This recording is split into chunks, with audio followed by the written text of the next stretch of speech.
میرے پیارے آقا صلی اللہ علیہ وسلم کے غلاموں، آئیے اب تھوڑی دیر ذرا قبر کی سیر کرتے ہیں۔ آپ نے باغوں کی سیر تو کی ہوگی، آپ نے شہروں کی سیر تو کی ہوگی، آؤ ذرا تصور کی دنیا میں ہم تھوڑا قبروں کی سیر کر لیتے ہیں۔ یہ قبریں کیا ہے؟ اللہ اللہ، یہ قبریں وہ ہیں جہاں رشتہ داریاں نہیں دیکھی جاتی، جہاں انسان کے چہرے نہیں دیکھے جاتے، جہاں انسان کی خوبصورتیاں نہیں دیکھی جاتی، جہاں انسان کے حسن نہیں دیکھے جاتے۔ اللہ اکبر، قبر میں تو چھوٹی چھوٹی باتوں پر بھی عذاب دیا جاتا ہے۔ بے شمار ایسی قبروں کا ذکر احادیث میں ملتا ہے۔ کسی قبر پر، قبر والے پر صرف اس لیے عذاب ہو رہا تھا کہ وہ پیشاب کے چھینٹے سے نہیں بچتا تھا۔ تھوڑی توجہ کرنا، تھوڑا غور کرنا، راتوں کو زنا کے اڈوں کی طرف قدم بڑھانے سے پہلے، نرم گدوں پر لیٹ کر زنا کے مناظر دیکھنے سے پہلے، کانوں میں ایئر فون لگا کر گانے سننے سے پہلے، کسی عورت پر بد نظری کرنے سے پہلے تھوڑا تصور کر لینا، آخر قبر ہے، آخر قبر ہے۔ انسان کتنی ہی تدبیر کر لے، آخر قبر ہے۔ اور یہ قبر کیا ہے؟ قبر کیسے کیسوں کو دباتی ہے، کیسے کیسے۔ میں اور آپ تو کوئی شمار ہی میں نہیں، اپنی تو کوئی حیثیت ہی نہیں۔ میں تھوڑی سی ایک حدیث پر آپ سب کی توجہ چاہتا ہوں، بڑی مشہور حدیث ہے، صحیح میں موجود ہے، اس پر آپ کی توجہ چاہتا ہوں۔ اور آپ نے اس کو کسی دوسرے باب کے اندر سنا ہے، میں اس کو کسی دوسرے باب میں ذکر کرنا چاہتا ہوں، اور آپ سب کی توجہ۔ ہم سوچتے ہیں اللہ کریم ہے یار، قبر میں کیا ہوگا، بلکہ ہم تو شعر پڑھتے ہیں نا، قبر میں لہرائیں گے تا حشر چشمے نور کے۔ میں بھی پڑھتا ہوں، آپ بھی پڑھتے ہیں، لیکن یاد رکھنا یہ شعر پڑھنے کے حق ان کو تھے جن کی تہجد بھی فوت نہیں ہوتی تھی۔ یہ شعر پڑھنے کے حق ان کو تھے جنہوں نے جانے تو دے دی مگر سنت کے خلاف عمل نہیں کیا۔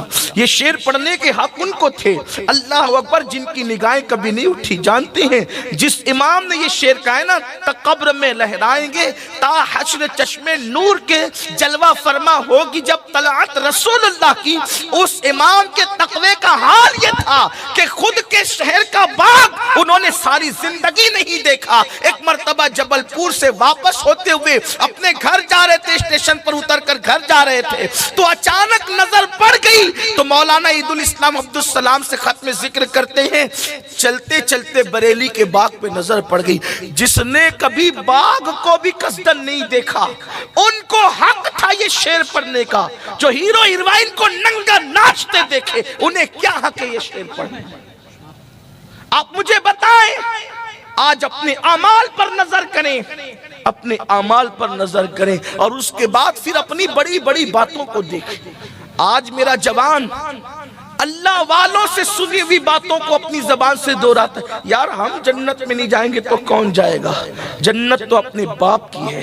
ایسا لگتا ہے جیسے باپ سے خریدوا کر کے بک کرا رکھا ہے۔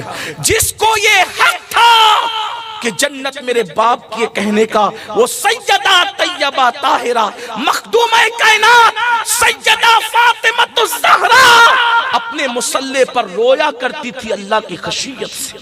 اور یہاں کچھ بھی زندگی میں نہیں، نہ اللہ کے لیے رونا، نہ اللہ کے لیے عمل کرنا۔ مسجد ویران کر دی، ہم جنت میں نہیں جائیں گے تو کون جائے گا؟ ماں باپ کو دکھ دے رہے، ہم جنت میں نہیں جائیں گے تو کون جائے گا؟ سود کے لقمے کھا رہے ہیں، ہم جنت میں نہیں جائیں گے تو کون جائے گا؟ وہ سود جس کے متعلق اللہ کے رسول صلی اللہ علیہ وآلہ وسلم فرماتے ہیں، جس نے سود کا ایک لقمہ کھایا گویا اس نے اپنی ماں کے ساتھ 36 مرتبہ زنا کیا۔ ایک لقمہ سود کا، گھما پھرا کر سود کے دھندے چل رہے ہیں۔ مولانا کو کنونس کیا جاتا ہے، نہیں مولانا اس کا رستہ ایسا نہیں، ایسا ہے۔ قدرت نے جن رستوں کو بند کر دیا ہے، دنیا کا کوئی انسان اب اس رستے کو کھول نہیں سکتا، اور جو کھولنے کی کوشش کرے وہ صراط مستقیم پر رہ نہیں سکتا۔ اللہ رب العزت کا اعلان ہے، جو سود کا کاروبار کرے گا میں اس کے ساتھ اعلان جنگ کرتا ہوں۔ سود کے دھندے کرنے والوں، محلے کے پہلوان سے لڑنے کی اوقات نہیں ہے۔ اللہ نے ان کے خلاف جنگ کا اعلان کیا ہے جو سودی کاروبار کرتے ہیں۔ بتاؤ اللہ جس سے جنگ کا اعلان کرے کوئی اللہ سے مقابلہ کرنے کی طاقت رکھتا ہے؟ کوئی اللہ سے معاذ اللہ مقابلہ کرنے کی ہمت کر سکتا ہے؟ واللہ تاللہ باللہ کبھی نہیں۔ اللہ کے مقابلے پر کوئی کیا ہے، کسی کی اوقات کیا؟ کسی نے خدا ہونے کا دعویٰ کیا، اللہ نے لنگڑے مچھر سے اس کو ہلاک کر دیا۔ نہیں دیکھتے فرعون کا انجام کہ اس کو اللہ نے دریا میں غرق کر دیا؟ نہیں دیکھتے بخت و نصر کا انجام کہ اللہ اکبر قدرت نے اسے کیسے ہلاک کیا؟ نہیں دیکھتے شداد کا انجام کہ اللہ اکبر خود کی بنائی ہوئی جنت میں قدم نہ رکھ سکا؟ اس لیے قدرت کو چیلنج مت کرو، دنیا چند دن کی ہے، اس چند دن کی دنیا کے چکر میں اللہ کو ناراض مت کرو۔ حلال کمانے والے اپنا مال قبر میں نہیں لے گئے، حرام کما کر ہم کیا اپنا مال قبر میں لے جائیں گے؟ جھوٹ بول کر کاروبار مت کرو، دھوکہ دے کر کاروبار سب دنیا میں رہے گا۔ بال بچے ہوج موج کریں گے، وارثین موج مستی کریں گے۔ اب تو لوگ اتنے بے وفا ہیں، مردہ باپ کی قبر پر جوان بیٹا فاتحہ پڑھنے بھی نہیں آتا۔ ارے قبر پر آ کر فاتحہ پڑھنا تو دور کی بات ہے، بیٹا تو باپ کے لیے مغفرت کی دعا بھی نہیں کرتا۔ اب تو لوگ فاتحہ کے لیے بھی ترس رہے ہیں، لوگ دوسروں کا بھلا چاہ رہے ہیں۔ کوئی کہتا ہے انسان خود غرض ہو گیا، میں کہتا اللہ کرے انسان خود غرض ہو جائے۔ اگر انسان خود غرض ہو جاتا تو کم از کم بچوں کے لیے حرام دولت کما کر کے اپنی آخرت خراب نہ کرتا۔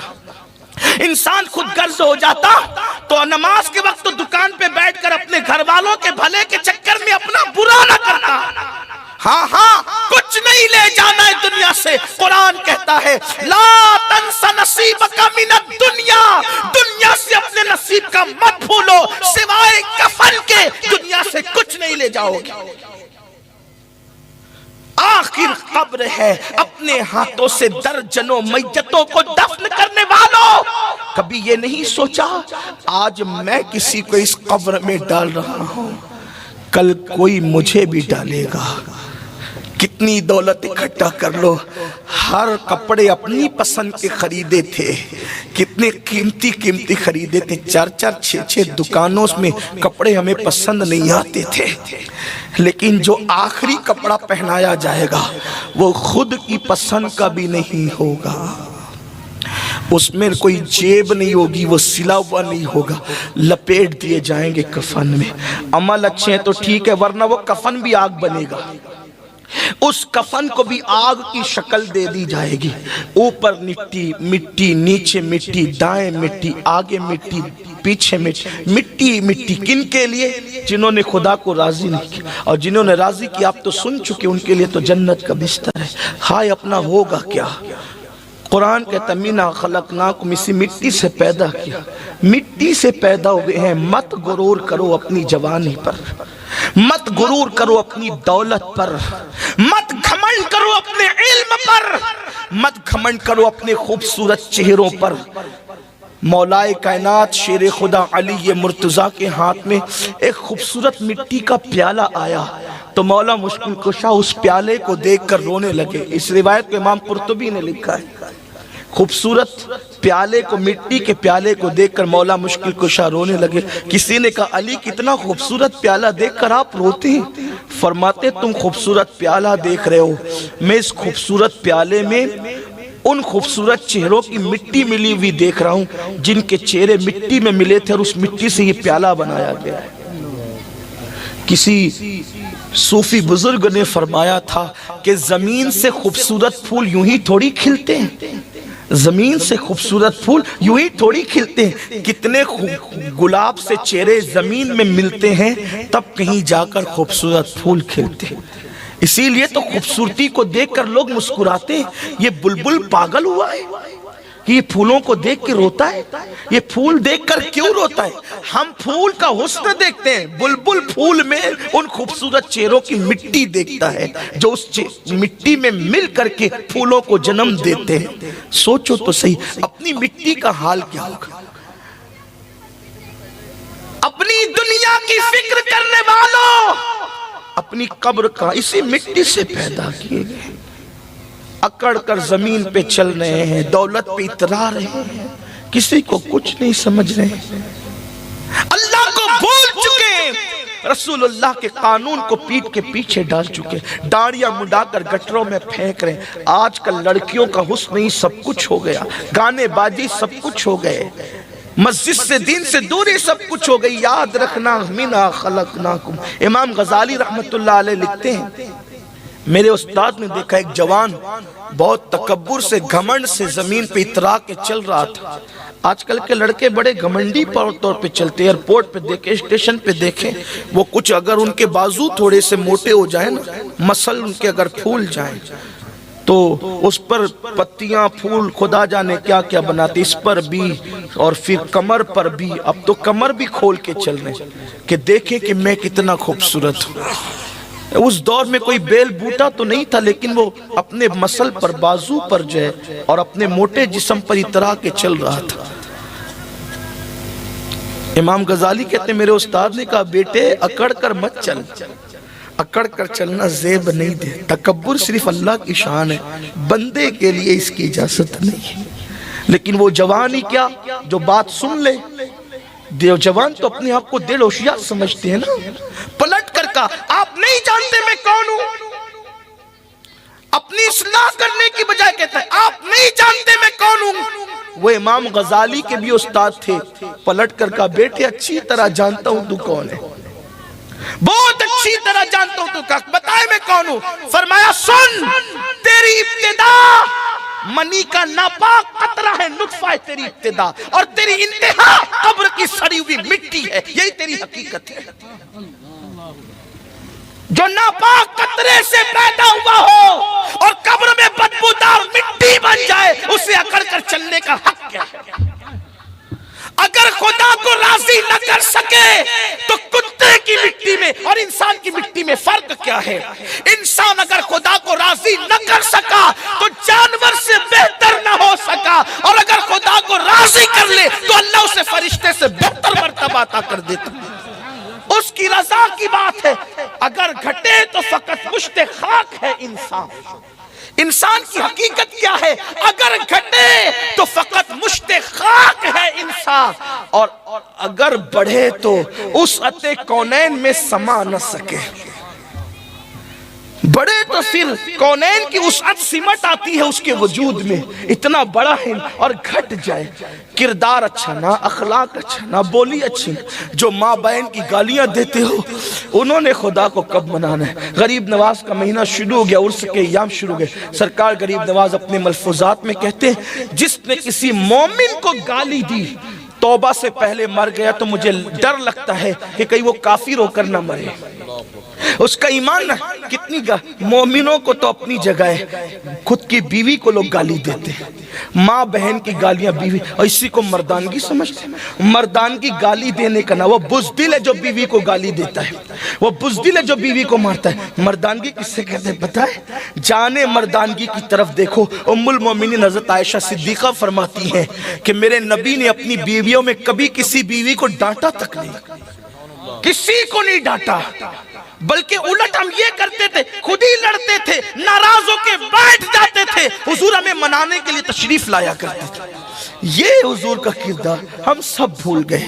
تو بات دور نہ نکل جائے، عرض کر رہا تھا کہ قبر میں کون کون کس کس عالم میں رہا، اور واللہ یہ صرف عبرت کے لیے ہے اور کوئی بات نہیں۔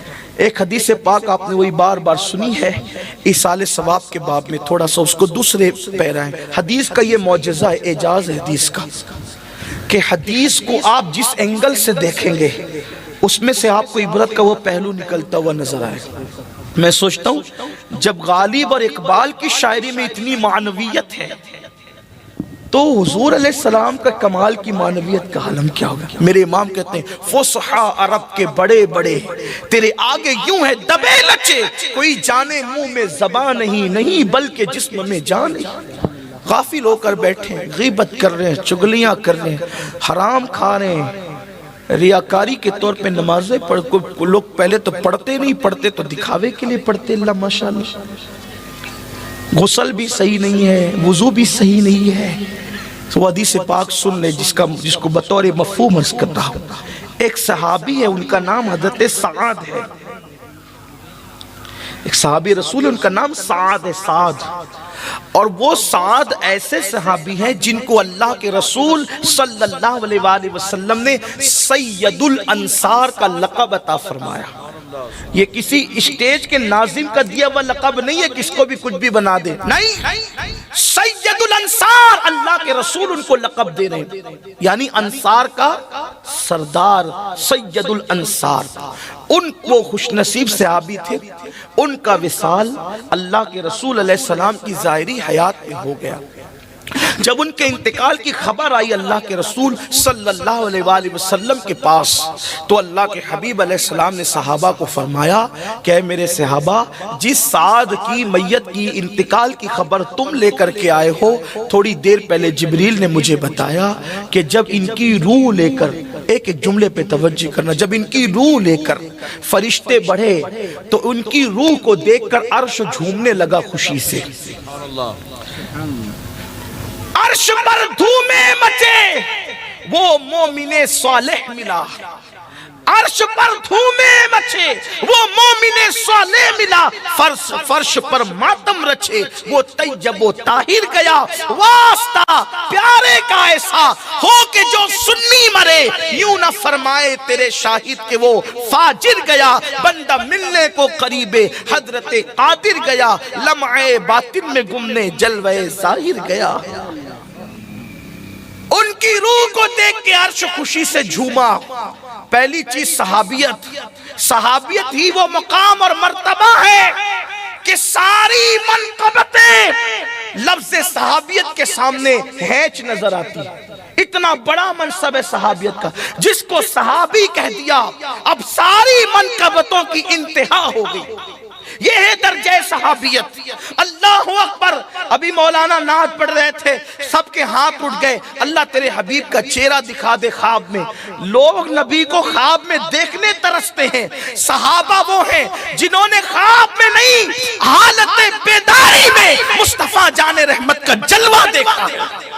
حضور نے پیار سے ان کے نام لیے، انہوں نے حضور کے پیچھے نمازیں پڑھی، حضور کے دسترخوان پہ انہوں نے کھانے کھائے، اللہ کے رسول کے ساتھ انہوں نے جنگوں میں شرکت کی. انہوں نے حضور کے تبسم کو دیکھا، حضور کے جلال کو دیکھا، حضور کے بیٹھنے کو دیکھا، حضور کے اٹھنے کو دیکھا. بڑی بات تو یہ ہے وہ ایسی آنکھ والے تھے، انہوں نے اللہ کے قرآن کو مصطفیٰ جان رحمت پہ نازل ہوتے ہوئے بھی دیکھا، قرآن اترتے دیکھا انہوں نے اپنی آنکھوں سے. یہ حضور کے صحابہ ہیں، یہ صحابہ کی عظمت ہے، یہ صحابہ کا مقام ہے. لیکن سنو غوث قطب ابدال کوئی بھی صحابی کے مرتبے کو نہیں پہنچ سکتے. تو پھر میں اور آپ تو کوئی شمار ہی نہیں. ٹھیک ہے، اتنا تو آپ سمجھ ہی گئے ہوں گے. جب غوث قطب ابدال نہیں پہنچ سکتے اس مرتبے پر، کون پہنچ سکتا ہے؟ وہ ہے شرف صحابیت. اور عام صحابہ کی یہ شان ہے کہ غوث قطب ابدال نہیں پہنچ سکتے، بلکہ وہ صحابی جس نے پوری زندگی ایک سجدے کا موقع جس کو نہیں ملا، کلمہ پڑھا جان چلی گئی، نہ الحمدللہ کا، نہ سبحان اللہ کا، نہ ماشاءاللہ کا، نہ نماز پڑھی، نہ روزہ رکھا، نہ حج کیا، نہ زکوٰۃ دی، کوئی نیکی کرنے کا موقع نہیں ملا. بس حضور کو دیکھا، کلمہ پڑھا، حضور کو دیکھا، اسی حالت میں انتقال ہو گیا.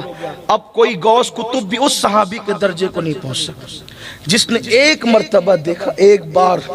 جس مسلمان نے دیکھا انہیں ایک نظر، اس نظر کی بصارت پہ لاکھوں سے. یہی تو ہم اہل سنت کہتے ہیں. لوگ کہتے ہیں ہم نبی کی طرح، نبی ہماری طرح. ہم کہتے ہیں نادان جو ایک نظر نبی کو دیکھ لے حالت ایمان میں، کوئی اس کی طرح نہیں ہو سکتا. جس کا چہرہ دیکھ کر اتنا مقدس ہو گیا، انسان کے صحابی بن گیا. جب کوئی صحابی کی طرح نہیں ہو سکتا تو جس چہرے نے انسان کو صحابیت کا مقام عطا کیا ہے، اس چہرے والے کی طرح کوئی کیسے ہو سکتا ہے؟ نہیں، ظاہر میں ہم کہتے ہیں ظاہری کا نام تو چہرہ ہے، ورنہ باطن کا حال تو یہ ہے کہ اماں عائشہ صدیقہ بھی نہیں جانتی باطن کو، صدیق اکبر بھی نہیں جانتے، بلکہ خود فرمایا یا ابی بکرین لم یعرفنی حقیقتا غیر ربی، اے ابو بکر میری حقیقت کو میں رب کے سوا کوئی نہیں جانتا. اقبال کہتے ہزاروں جبرائیل الجھے ہوئے ہیں گردِ منزل میں، نہ جانے کس بلندی پر ہے کاشانہ محمد کا. اس گرد راہ میں ابھی جبریل سفر کر رہے ہیں کہ کس بلندی پر کاشان محمد عربی ہے، روحی فدا صلی اللہ علیہ وآلہ۔ ابریز میں علامہ عبدالعزیز دباغ لکھتے ہیں کہ آج بھی کوئی پھول نہیں کھلتا جب تک اس پر مصطفیٰ کریم کی توجہ نہیں ہوتی، آج بھی کوئی دانہ نہیں اگتا جب تک کہ اس پر مصطفیٰ کریم کی توجہ، پتہ چلا گلستان کھل رہے ہیں ان کی توجہ سے، انہی کی بو مایہ سمن ہے، انہی کا جلوہ چمن چمن ہے، انہی سے گلشن مہک رہے ہیں، انہی کی رنگت گلاب میں۔ سبحان اللہ۔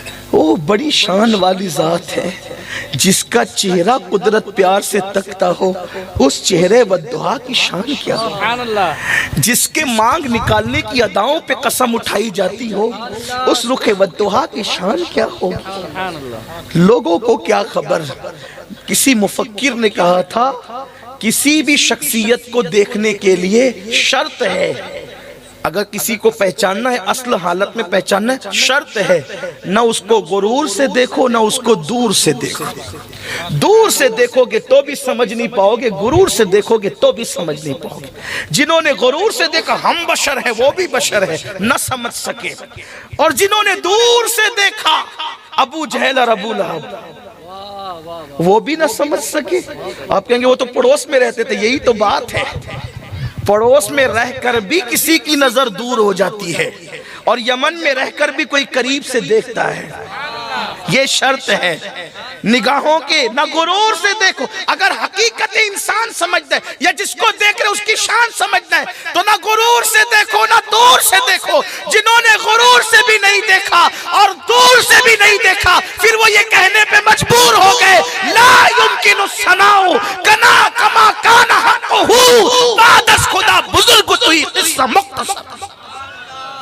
جنہوں نے غرور سے دیکھا انہوں نے یہ کہہ رہے یہ تو ایلچی ہے، یہ تو ڈاکیہ ہے، اور یہ تو اللہ اور یہ فلاں ہے۔ جنہوں نے نہ دور سے دیکھا نہ غرور سے دیکھا وہ کہتے ہیں سرور کہوں کہ مالک و مولا کہوں تجھے، باغ خلیل کا گل زیبا کہوں تجھے، لیکن رضا نے ختم سخن اس پہ کر دیا، خالق کا بندہ خلق کا آقا کہوں تجھے۔ تو بات چلی تھی اور وہ دور سے نکل گئی۔ عرض یہ کرنا چاہتا ہوں کہ حضور علیہ السلام نے ان کو سید الانصار کا لقب دیا، اور ان کے بارے میں کہا کہ ان کی روح کو دیکھ کر عرش جھوما۔ پھر سرکار نے کہا اس کا جنازہ تیار کرو، ہم خود اس کے جنازے میں شرکت کریں گے۔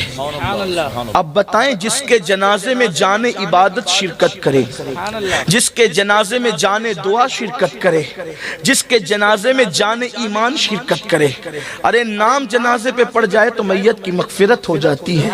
حضور جس جنازے میں آ جائیں اس جنازے کی شان کیا۔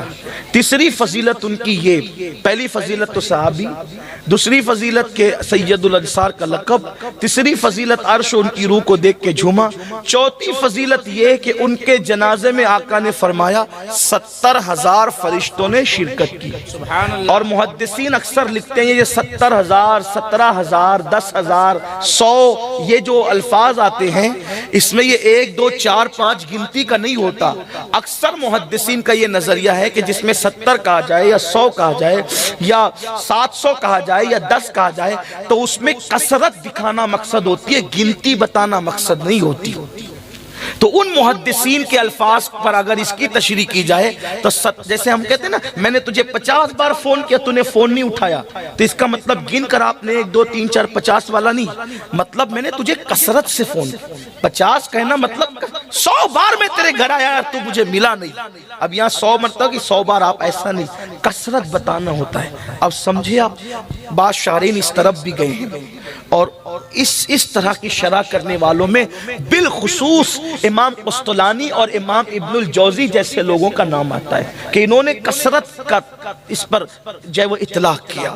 کثرت آقا فرماتے 70,000 لوگ فرشتوں نے اس کے جنازے میں شرکت، یعنی کثرت سے فرشتوں نے شرکت۔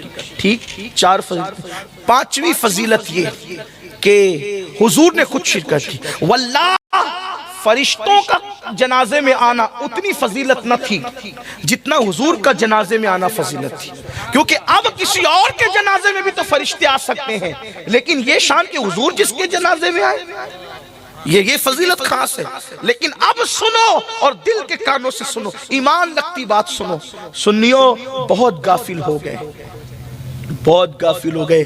نمازوں کا حال یہ ہے کہ جمعہ میں بھی خطبے کے ٹائم پہنچتے ہیں, اور غرور اور گھمنڈ کا حال یہ ہے کہ ہم جنت میں نہیں جائیں گے تو کون جائے. مجموع الزوائد کی روایت ہے, جنت لکھا کر نہیں لائے ہو. اللہ کے رسول صلی اللہ علیہ وسلم فرماتے ہیں جو اپنے آپ کو قطعی اور یقینی طور پہ جنتی سمجھے, میں محمد اعلان کرتا ہوں کہ وہ جہنمی ہے. جن کو جنت کی بشارتیں دی گئی وہ مصلی پہ روتے, جن کے بستر پہ قرآن نازل ہوا وہ مصلی پہ روتے, اور جن کو کلمے کا کہ صحیح تلفظ یاد نہیں ہے وہ مغرور ہے کہ ہم جنت میں نہ جائیں گے تو کون جائے گا. کس بلا کی میں سے ہے سرشار ہم, دن ڈھلا ہوتے نہیں ہوشیار ہم. آؤ سنیو, اللہ کی بارگاہ میں پلٹو, حرمت والا مہینہ شروع ہو گیا ہے, ماہ رجب کا مہینہ شروع ہو گیا. ڈرو اللہ سے, پلٹو اللہ کی طرف, رجوع کرو اللہ کی طرف. سعد رضی اللہ تعالیٰ کے جنازے میں حضور نے شرکت کی. المختصر یہ حضرت سعد کو قبر میں رکھ دیا گیا, حضرت سعد کو قبر میں رکھ دیا گیا, مٹی برابر کر دی گئی. صحابہ بیٹھ گئے, اللہ کے رسول قبر پر کھڑے رہے. حضور علیہ السلام قبر پر کھڑے تھے. کھڑے کھڑے صحابہ نے دیکھا حضور علیہ السلام کے چہرے پر کچھ افسردگی کے اور بظاہر غم کے آثار ظاہر ہوئے. چونکہ صحابہ کی عادت تھی وہ حضور ہی کو دیکھتے رہتے تھے, تو جب دیکھا کہ حضور کے چہرے پر بظاہر پریشانی کے آثار ہیں, صحابہ بھی پریشان ہو گئے. صحابہ کہتے پھر حضور نے کہا اللہ اکبر, اللہ اکبر, سبحان اللہ, سبحان اللہ, اللہ اکبر, اللہ اکبر. حضور نے تسبیح پڑھی, تکبیر پڑھی, اللہ کی حمد کی. پھر تھوڑی دیر گزری تھی کہ حضور علیہ السلام کا چہرہ خوشی سے کھل اٹھا. پہلے چہرے پہ افسردگی, پھر چہرہ کھل اٹھا. اگر مائیں اور بہنیں موجود ہیں تو ان کی بھی توجہ. پہلے چہرے پہ افسردگی, اس کے بعد چہرہ کھل اٹھا. صحابہ نے پوچھا آقا ہمارے ماں باپ آپ پہ قربان, یا رسول اللہ ہم نے دیکھا کہ آپ کے چہرے پر سعد کی قبر پر جب آپ کھڑے تھے تو افسردگی کے آثار تھے, پھر چہرہ کھل اٹھا. اب میرے آقا نے کیا جواب دیا سنیں, یہ چھٹی فضیلت. فرمایا تمہارے اس نیک بھائی پر, یعنی حضور جس کو نیک کہہ دیں, معجزہ میرے نبی کا کہہ دیا تو ہو گیا, آپ نے قطرے کو دریا کہہ دیا تو ہو گیا. حضور جس کو نیک کہہ دے اب اس کے نیک ہونے میں کوئی شک نہیں ہے. جو ان کے نیک ہونے میں شک کرے, اب مجھے اس کے نیک ہونے میں شک ہے, چاہے وہ کتنا ہی نیک کہلاتا ہو.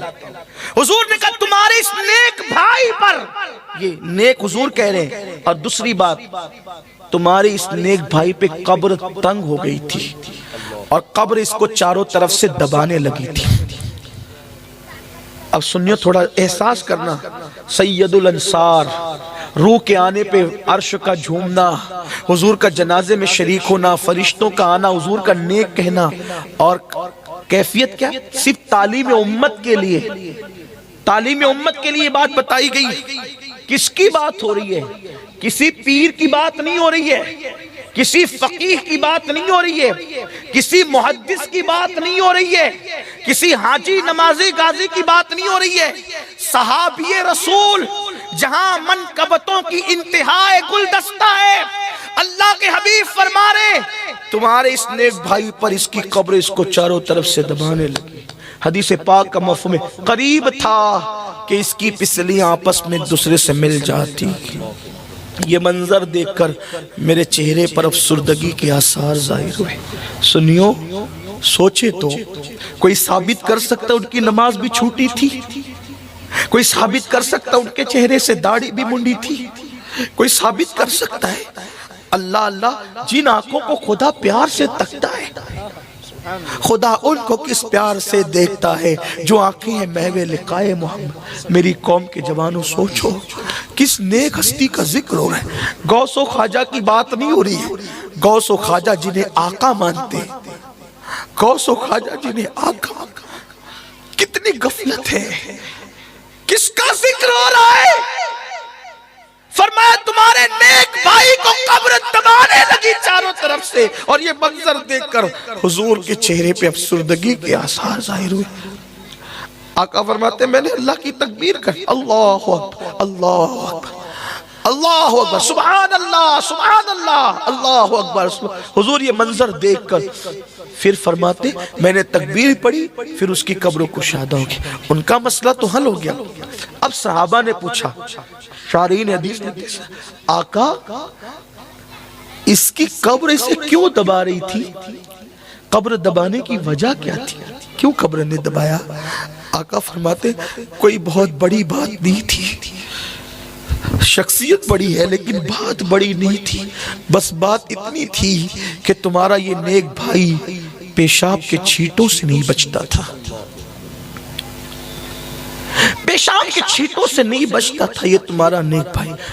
محدثین لکھتے پیشاب کے چھینٹوں سے نہیں بچنے پہ کئی وجوہات لکھی، اس میں سے ایک وجہ جو مجھے بہت پسند آئی وہ بیان کر رہا ہوں، جس سے عظمت صحابیت کا تحفظ بھی ہو جاتا ہے کہ وہ بکریاں جب چراتے تھے، بکریاں تو بکریاں چرانے میں اتنے مصروف ہو جاتے تھے کہ بکریاں پیشاب کرتی تھی تو وہ بکریوں کے پیشاب کے چھینٹے سے بچ نہیں پاتے تھے، اس بنیاد پر ان کی قبر میں انہیں دبایا جا رہا تھا۔ سوچو مسلمانوں، سید الانصار کو بکری کے پیشاب کے چھینٹے سے نہ بچنے، جان بوجھ کے نہیں، لاشعوری طور پہ نہ بچنے کی بنیاد پر ان کی قبر انہیں دبا رہی ہے، حتیٰ کہ یوں لگتا ہے کہ کہیں پسلیاں نہ ٹوٹ جائے۔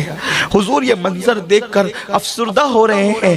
آپ مجھے بتائیں تو صحیح کہ پیشاب کے چھینٹے سے نہ بچنے کی بنیاد پہ قبر دبا رہی تھی، جو زنا سے نہیں بچتے ان کا کیا حال ہوگا، جو سود سے نہیں بچتے ان کا کیا حال ہوگا، جو بدنظری سے نہیں بچتے ان کا کیا حال ہوگا، جو لوگ غیبت سے نہیں بچتے ان کا کیا حال ہوگا، جو کانوں میں ایئر فون لگا کے گانے سنتے ان کا کیا حال ہوگا، جنہوں نے کبھی خدا کو یاد بھی نہیں کیا ان کا کیا حال ہوگا، جنہوں نے قرآن کو طاق کی زینت بنا دیا ان کا کیا حال ہوگا۔ سوچو، امام اہل سنت کہتے اندھیرا گھر اکیلی جان، دم گھٹتا دل اکتاتا، اندھیرا گھر اکیلی جان، دم گھٹتا دل اکتاتا، خدا کو یاد کر پیارے وہ ساتھ آنے والی ہے۔